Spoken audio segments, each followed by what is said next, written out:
Bienvenidos a la historia de los impuestos en el mundo, donde exploraremos la evolución de los tributos a través de las civilizaciones y épocas de la humanidad, divirtiéndonos con notas curiosas y memorables acontecimientos que le dieron forma a la tributación como la conocemos en la actualidad.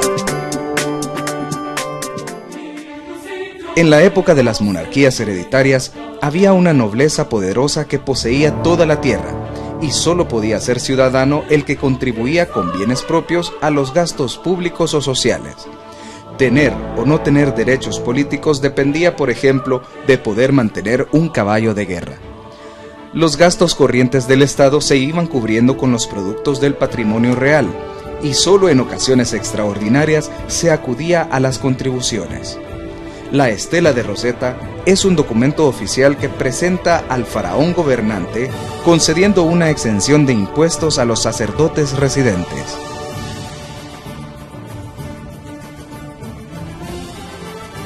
En Roma, el gobierno republicano estaba constituido por 2 cónsules, que ejercían el poder civil y militar. Junto a ellos, los pretores administraban justicia y los cuestores organizaban la hacienda. En ese entonces se clasificaba a los contribuyentes según la importancia de sus patrimonios, ganados o industrias, pero en la mayoría de los casos se imponían las cargas en cantidades iguales por cabeza, capitación. Existía un impuesto territorial que se repartía en proporción al valor de los bienes inmuebles. También se exigían los diezmos o décimas partes de los frutos de la tierra. En las vías romanas se cobraban portazgos, que eran derechos para entrar a las ciudades, y pontazgos, que eran derechos para poder pasar por los puentes. Se exigió un gravamen sobre las herencias entre parientes lejanos. Se cobraron tasas sobre el precio de venta de los esclavos y por darles libertad. También se aplicaban impuestos sobre las ropas de las elegantes romanas y sobre objetos muebles. Nota curiosa: en el siglo I después de Cristo, el emperador Vespasiano aplicó un impuesto a la distribución de orina humana que era vendida como ingrediente para varios procesos químicos.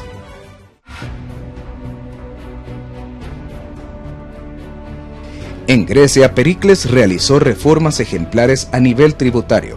Las tierras recién conquistadas se repartían entre los campesinos asalariados y se dictan disposiciones para remediar la pobreza de amplios sectores de la población. El tesoro público no se empleó solo para fines militares, sino también para construir edificios públicos como el Partenón. Así, los impuestos funcionaban como una especie de bolsa común para distribuir bienes entre el pueblo. Además, Pericles decretó que ningún ciudadano debía pasar hambre o miseria, y el Estado pagaba médicos y profesores. Se asignó un sueldo a los que ejercían funciones públicas.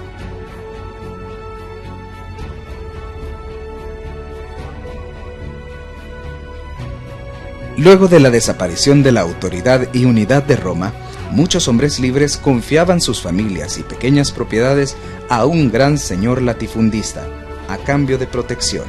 Así nace el vasallaje. Los vasallos debían presentar al señor feudal numerosos servicios, combatir a su lado en guerras y pagarle cuantiosas rentas. Estas últimas eran pagadas en dinero o en especie. Los derechos de los feudales incluían la exención de impuestos por las explotaciones de minas, molinos, hornos, fraguas, bosques, pastos, ríos navegables, por la caza y la pesca. En 1188 se proclamó el principio del impuesto que debía ser consentido por quien tiene que pagarlo, pero este principio no fue acatado hasta la Carta Magna de 1215. Año 1215. El rey Juan Sin Tierra, que era de Inglaterra, otorga la Carta Magna que establecía condiciones para acabar con la arbitrariedad de la corona en la institución de los impuestos.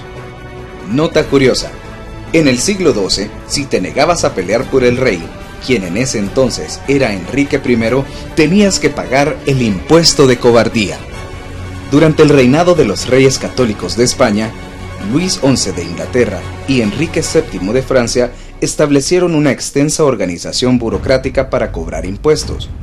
para contraer deudas cuando los gastos superan a los ingresos, para administrar los recursos públicos y para examinar y vigilar la actuación de sus recaudadores y pagadores. Se implanta el impuesto del papel sellado, que grababa todos los documentos oficiales. De él será heredero el impuesto de timbre del Estado, y aún hoy en día perduran figuras tributarias muy semejantes, como el IVA. Se prohíbe la fabricación y la venta de la sal, el plomo y el tabaco por los particulares, y se constituyen los correspondientes monopolios fiscales con las consiguientes rentas para la hacienda pública. Entre estas rentas, llamadas estancadas, está la de la lotería. En los reinos cristianos se cobraban impuestos en razón de las necesidades que el rey tuviera: hacer una guerra, construir un puente, etc. Por tanto, las haciendas eran perentorias, es decir, el impuesto venía a establecerse por la necesidad, y por tanto no era necesario hacer un documento de previsión de gastos e ingresos, presupuesto. Año 1492. Al final de la ocupación musulmana a España, los tributos se habían diversificado. Había impuestos sobre la cosecha, sobre transacciones económicas, sobre derechos de paso, rebaños, tierras, edificaciones. Hubo dos impuestos muy importantes: los derechos de aduana, almojarifazgo, y las gabelas que se pagaban al comprar o vender algo. En Inglaterra, tras la Revolución Gloriosa, se emite la Ley de los Derechos, que separa las finanzas del reino de las finanzas de la corona. Año 1774.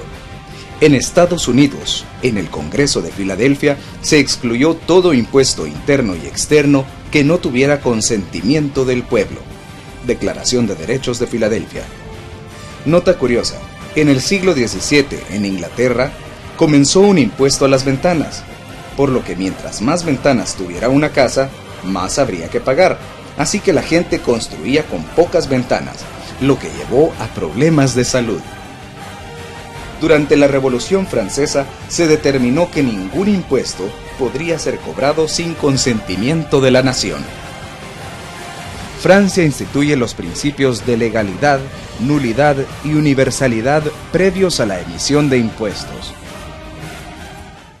Año 1822. El primer presupuesto público es formalmente redactado en Inglaterra y el Poder Ejecutivo pasa a prestar cuentas al Legislativo, que fija los impuestos. El arqueólogo Jean-François Champollion descifra el significado de las escrituras en la piedra Rosetta, dejando al descubierto que los egipcios atravesaron serios problemas económicos por no pagar tributos. Año 1910.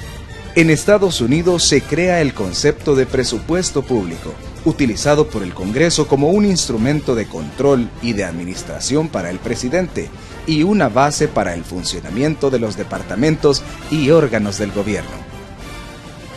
Año 1949.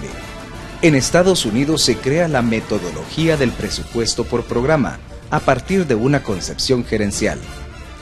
Busca definir el presupuesto como un nexo entre la planificación y las acciones ejecutivas de la administración pública y, por tanto, considera los costes del programa.